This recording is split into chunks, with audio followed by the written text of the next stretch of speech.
Budget के बारे में जो मैंने कहा कि इतना जो भी प्रयास सरकार ने किया है, यह उत्तर प्रदेश की अर्थव्यवस्था को, जो अर्थव्यवस्था कभी पिछली सरकारों की उपेक्षा के कारण जो उत्तर प्रदेश केवल एक लेबर फोर्स बनकर के रह गई थी, आज वह उत्तर प्रदेश देश की इकोनॉमिक फोर्स बनकर के उभरे, भारत के ग्रोथ इंजन की भूमिका के रूप में अपनी भूमिका का निर्वहन करे, इस दिशा से सरकार ने व्यवस्था आगे बढ़ाई है।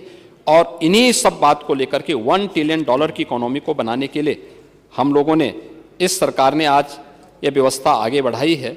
और मुझे बताते हुए प्रसन्नता है कि सरकार ने जो कदम आगे बढ़ाए थे, आज उसका परिणाम भी हम सबके सामने है। मुझे प्रसन्नता है कि ये उत्तर प्रदेश में ऐसा नहीं कि उत्तर प्रदेश में पोटेंशियल की कमी पहले रही हो, क्षमता पहले भी थी, प्रतिभा से संपन्न युवा पहले भी थे। उत्तर प्रदेश के युवा हो, किसान हो, महिला हो या समाज के किसी भी तबके के व्यक्ति के मन में पहले भी आकांक्षा थी, लेकिन राजनीतिक इच्छा शक्ति की, जिस जिजीविषा की आवश्यकता होनी चाहिए थी, उसकी कमी थी। वह सोच नहीं थी और वह विजन नहीं था,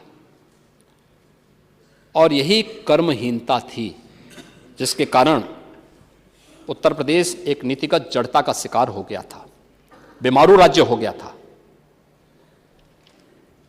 पहचान के संकट से गुजर रहा था।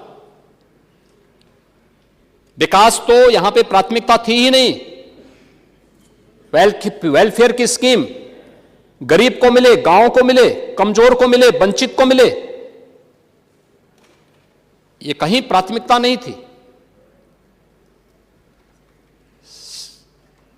जब स्वयं का हित महत्वपूर्ण हो जाता है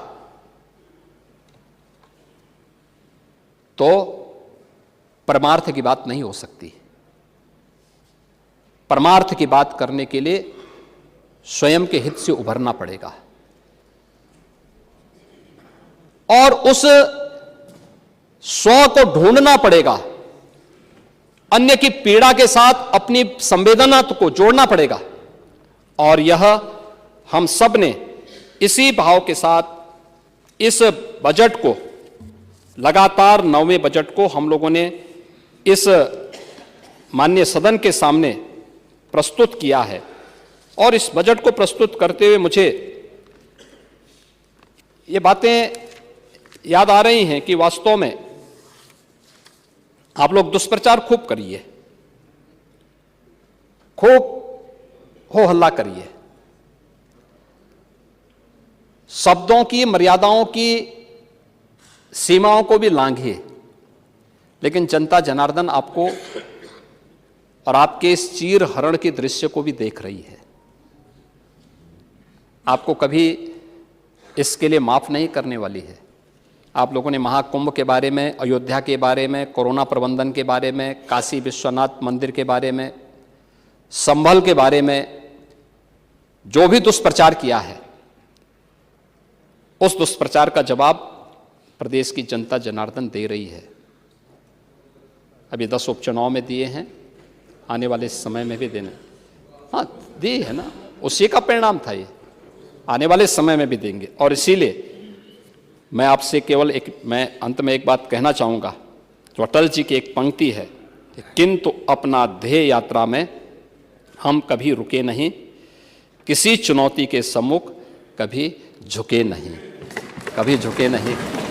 और ये सरकार इसी ध्येय के साथ बिना रुके, बिना डिगे, बिना झुके, लोक कल्याण के लिए, वंचित को वरीयता देते हुए उत्तर प्रदेश की इकोनॉमी को $1 ट्रिलियन की इकोनॉमी बनाने की दिशा में किए जाने वाले प्रयासों की दिशा में इस बजट को लेके आई है।